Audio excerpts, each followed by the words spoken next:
بسم اللہ الرحمن الرحیم وَإِذِ ابْتَلَىٰ إِبْرَاهِيمَ رَبُّهُ بِكَلِمَاتٍ فَأَتَمَّهُنَّ قَالَ إِنِّي جَاعِلُكَ لِلنَّاسِ إِمَامًا قَالَ وَمِن ذُرِّيَّتِي قَالَ لَا يَنَالُ عَهْدِ الظَّالِمِينَ۔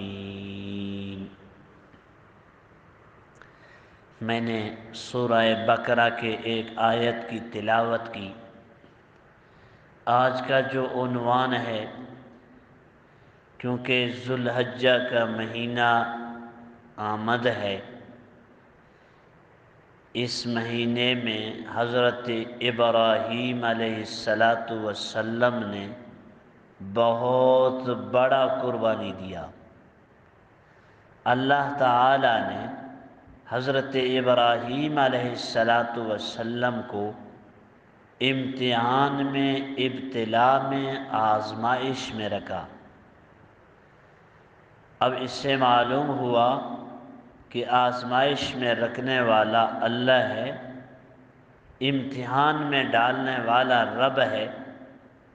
رب تو علمی نہیں بلکہ اخلاق اور عملی امتحان لیتا ہے۔ کیا شان ہے حضرت ابراہیم علیہ السلام کا کہ یہاں اللہ نے مفعول کو مقدم کیا، فاعل کو مؤخر کی۔ وَإِذِ ابْتَلَىٰ إِبْرَاهِيمَ رَبُّهُ، یہ شان ہے حضرت ابراہیم علیہ السلام کا کہ جب اللہ نے آزمایا حضرت ابراہیم علیہ السلام کو، حضرت ابراہیم علیہ السلام اس امتحان میں، اس آزمائش میں مکمل طور اترے ہیں، 100% اترے ہیں، اول نمبر آئے ہیں۔ اب امتحان کیا ہے؟ آزمائش کیا ہے؟ آزمائش لینے والا میرا رب ہے۔ اللہ نے اخلاق کا، اللہ نے اعمال کا امتحان لیا۔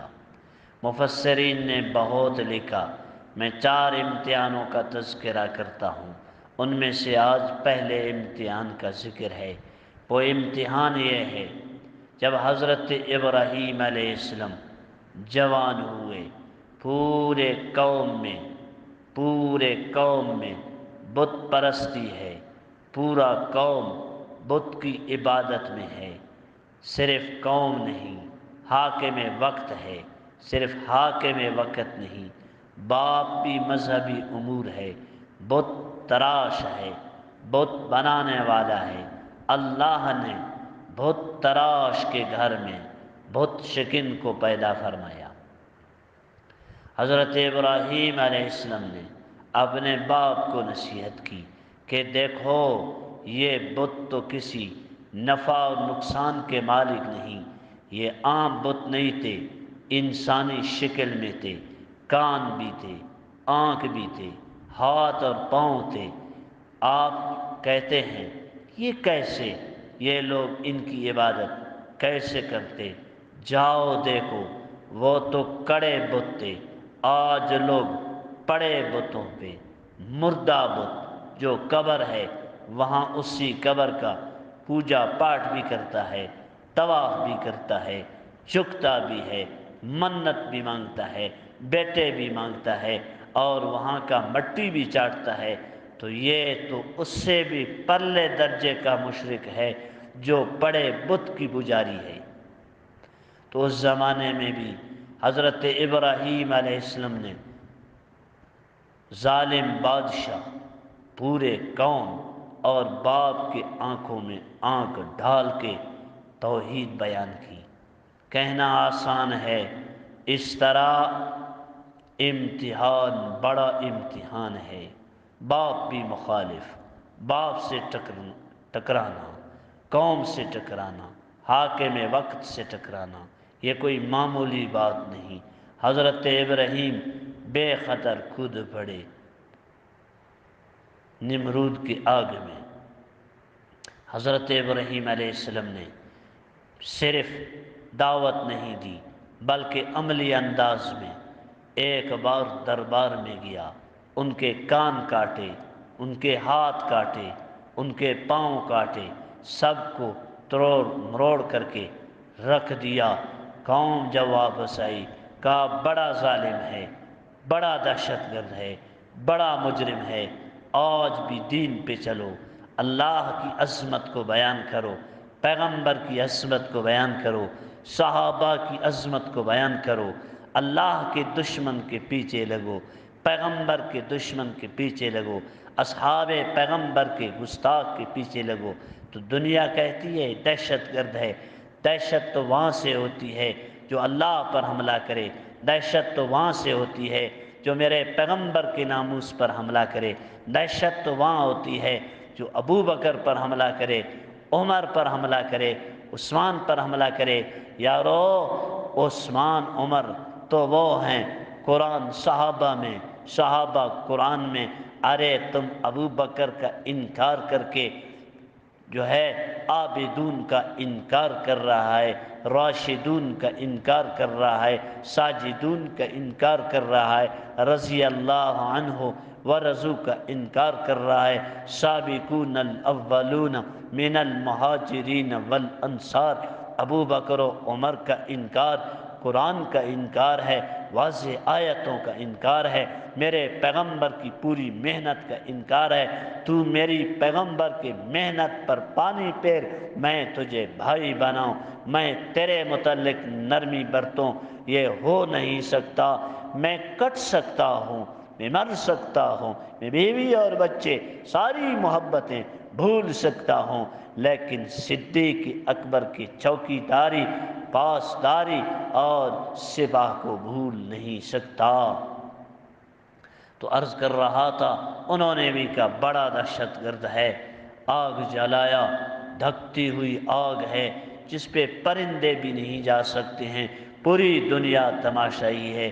آج ابراہیم کے پرزے ہو جائیں گے تاکہ دنیا کو پتہ چلے جنہوں نے ہمیں جلایا، ہمارے معبودوں کے ساتھ یہ حشر کیا، آج ابراہیم کے ساتھ بھی یہ ہوگا۔ میرے بھائیوں، بچانے والا رب ہے میرا اللہ، جس کو بچانا چاہے، کوئی طاقت، کوئی قوت، کوئی منصوبہ، کوئی حکومت، کوئی زور اس کو دبا اور اس کو یعنی ختم نہیں کر سکتا۔ تو آگ جلایا، 7 دن کی روایت بھی ہے، 40 دن کی۔ اب ڈالیں کیسے؟ شیطان نے منجی کی شکل بنا دیا اور انہوں نے آگ میں ڈالا۔ پورے قوم تماشائی ہے، باپ بھی دشمن کے صف میں، حکومت کی دشمن کے صف میں۔ واہ ابراہیم علیہ السلام، بڑا امتحان ہے، ادھر باپ ہے، ادھر قوم ہے، ادھر حاکم ہے، ادھر ریاست ہے، ادھر رعیت ہے، ادھر میرا رب ہے، میرے رب کا امر ہے۔ دیکھتے ہیں ابراہیم کس طرف جاتا ہے۔ فرمایا اللہ میں تیرے وحدانیت کو ڈنکے کے چوٹ میں بیان کرتا ہوں، جان چلی جائے تو پرواہ نہیں ہے۔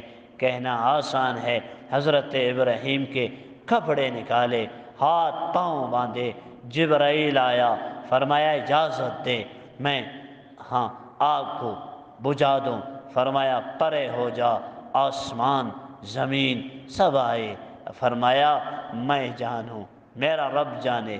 واہ مواحد اعظم، اللہ رب العزت نے براہ راست آگ کو مخاطب کیا، فرمایا قلنا یا نار کونی بردا وسلاما علی ابراہیم۔ اے آگ، ہم نے کہا براہ راست میرے اللہ نے فرمایا اے آگ ٹھنڈا ہو جا۔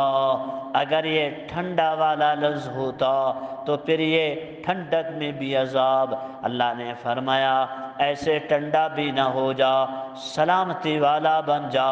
دنیا تماشائی ہے، حضرت ابراہیم علیہ السلام آگ پہ ہے، آگ نے حضرت ابراہیم علیہ السلام کے بال تک نہیں جلائے۔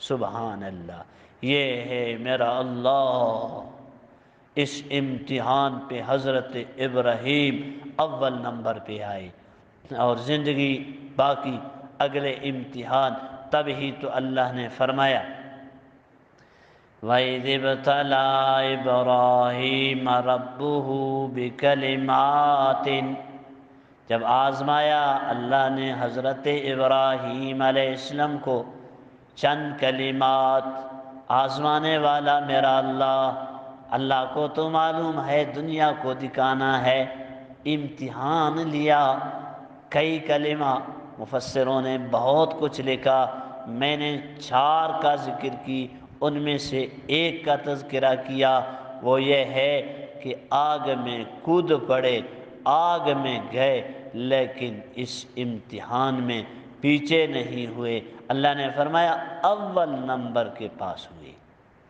اللہ تعالیٰ مجھے اور آپ کو بھی ایسا توحید دے، اللہ دین پہ استقامت اور عافیت دے، اور ہم اللہ رب العزت کے بارگاہ دعا کرتے ہیں اللہ ہم کو دین پر قائم فرما، جو مظلوم ہیں، جو ظالموں کے قید میں ہیں، خاص کر ہماری بہن عافیہ صدیقیہ اس وقت ظالم کی قید میں ہے، وہ دعاؤں میں ہے، آہوں میں ہے، فریادوں میں ہے، یا اللہ کمزور تو ہیں، زبان آپ نے دی ہے، اللہ عافیہ کو رہائی دے، اللہ وہ اسباب پیدا فرما۔ آپ نے حضرت ابراہیم علیہ السلام کے لیے آگ کو پانی بنایا، ٹھنڈا بنایا، اس امریکے کے سارے منصوبوں کو توڑ دے، اللہ تو عافیہ کو رہائی دے، آمین۔ وآخر دعوانا ان الحمد للہ رب العالمین۔